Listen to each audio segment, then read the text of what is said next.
My name is Tunde Ajiyomi. I'm a master's student of the Department of Laboratory Medicine, School of Health and Biomedical Sciences, RMIT University, Bondura, Victoria. The title of my literature review is Recent Advances in the Diagnosis of Invasive Breast Cancer using Immunohistochemical Analysis. By way of introduction, immunohistochemistry is a technique in histopathology that utilizes antibodies to identify a protein antigen in a tissue. This is done by using enzyme, for example peroxidase enzyme, to label an antigen in a cell so that the expression and spatial relationship of proteins can be seen on a stain slide using specific antibodies that targets the antigenic receptors on the surface of individual cells. IEC was developed by Combs about 70 years ago using method of immunofluorescence to identify frozen tissue sections. It was after the stellar and bones achieved milestones of detecting antigens in formalin-fused paraffin embedded sections successfully. This paved the way for routine use of IEC in pathological diagnosis, in classification of cancer cells, and determination of prognosis and predictive biomarkers of malignancies. Importance of immunohistochemistry in the diagnosis of invasive breast cancer. Immunohistochemistry plays a central role as its application has contributed immensely to the management of breast cancers. Invasive breast cancer is the commonest form of breast cancers. About 70% of breast cancers are invasive breast cancers, and we understand that carcinoma of the breast accounts for the highest prevalence and mortality among female cancers worldwide. The burden of morbidity and mortality from these cancerous lesions pose a great challenge to the overall survivor if not promptly diagnosed and appropriate treatment measure instituted. One of the areas by which IEC can be utilized in management of invasive breast cancer is the area of the diagnosis. IEC can be employed to characterize whether a cancer cell is a primary breast tumor or a metastasis from another tissue. It's also utilized to determine whether a residual tissue still contains cancer cells after treatment has been completed. IEC is used in staging of breast cancer cells. The expression of ER, PR, HER2, EGFR, and Ki67 along CK5 and 6 has been shown to be useful in categorizing breast cancer into different stages. For example, Lumina A is classified as breast cancers that express ER positive or PR positive but low Ki67 and negative for HER2, while Lumina B is grouped as positive for ER or PR with high Ki67 and negative expression for HER2. Other classifications are Lumina HER2, HER2 positive, ER positive. Then there's triple negative phenotype, which are breast cancer that does not show expression for ER, PR, HER2. And there's 5 negative phenotype, which are the ones that are also triple negative phenotype, along with lack of expression of EGFR and cytokeratin expression. Other forms of uses of IEC in invasive breast cancer in determining prognosis. Certain biomarkers are used to determine prognosis in breast cancer, in invasive breast cancer, and the example is HER2, EGFR, hormone receptors. They've been shown to be of positive prognostic value if a breast cancer expresses them, because there are certain treatment measures that could be directed against these receptors. For example, tamoxifen, which is a selective estrogen receptor antagonist, is an adjuvant treatment that is utilized to treat breast cancer cells that expresses estrogen receptors. Also, research purposes are still a way in which IUC can be employed.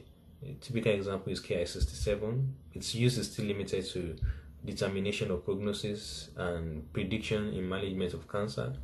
KI expression could be a target of novel therapy with further research. There are certain limitations with the use of immunohistochemistry. There's concern about specificity of these biomarkers because some of these biomarkers are expressed by other tissues in the body. Also, more major challenges is facing the use of hormone markers in the development of resistance to targeted cells that express these proteins. There is resistance developing to the conventional drugs that are used to treat breast cancer cells that expresses this hormone. And some researchers postulated that this resistance is due to alteration in the mechanism by which these cancer cells express their receptors, but the particular mechanism or pattern of resistance development is still poorly understood. With more markers that are in development that has been shown to be of positive value in determination of prognosis and the management of breast cancers, certain markers as being of keen interest. An example of this is KI67. It's a nuclear protein, and it's been linked to growth and proliferation of tumor cells, and it's been shown that there's correlation between metastatic deposits, tumor stage, and expression of KI67. So any cancer cell that expresses KI67 is likely to show high rate of malignancy with tumor cells that are EU differentiated.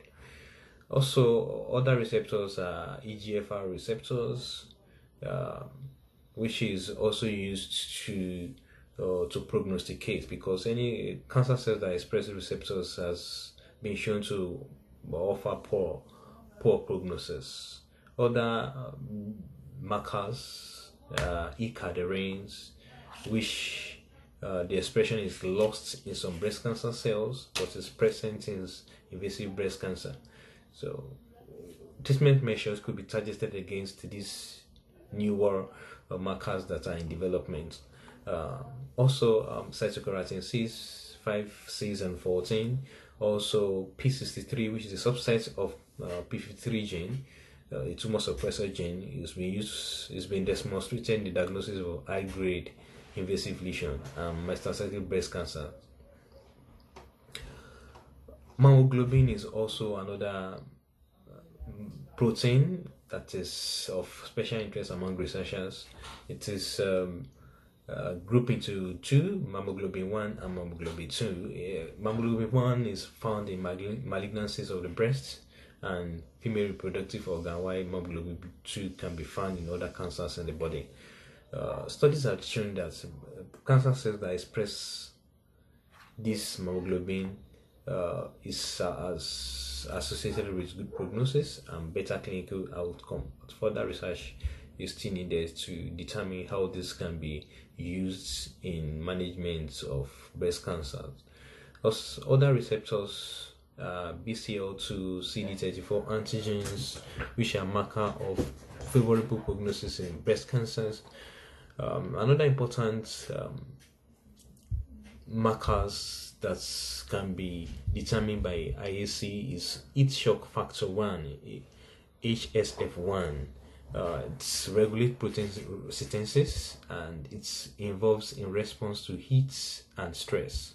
This receptor is shown to be expressed largely in breast cancer cells, and there was a study that was conducted in the United States, and they analyzed HSF1 with immunohistochemistry, and it's revealed that HSF1 level were high in cases of invasive breast cancers, and large tumor growths, poor prognosis are linked to heat shock factor 1.